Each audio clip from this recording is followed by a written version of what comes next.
Ate girl question, nabuntis po ako on my 2-year contract dito sa Germany, no? So, hindi ko po alam kung ano yung gagawin ko. Papauwiin po ba ako sa Pilipinas?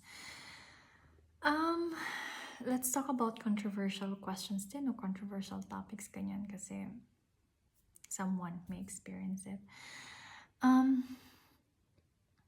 This might be case-to-case basis, lalo pa hindi pa tayo anerkan dito. Especially nung sa amin din kasi no, 3 days before ako lumipad, if I remember it right, nung kinuha ko na yung mga documents ko, plane ticket, etc.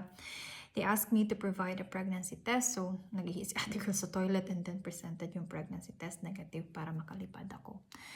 So, if that happened to you during your 2-year contract, no, technically, in the German law, it is not a qualification to remove someone from employment just because of pregnancy.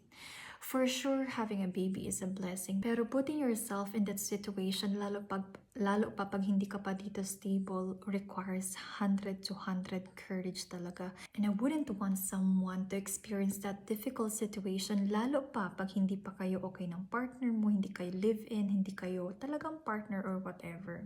Nangyari sa nangyari.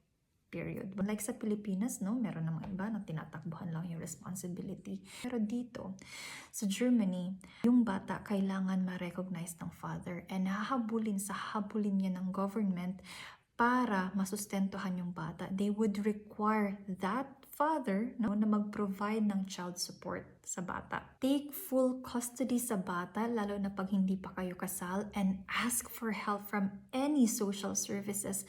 Lalo pa, ang dami mong legally, ang dami mong peppermahan, ang dami mong papers na kailangan mong i-enmeld, etc. So that may tutulong sa iyo, lalo pa wala kang kamag-anak dito.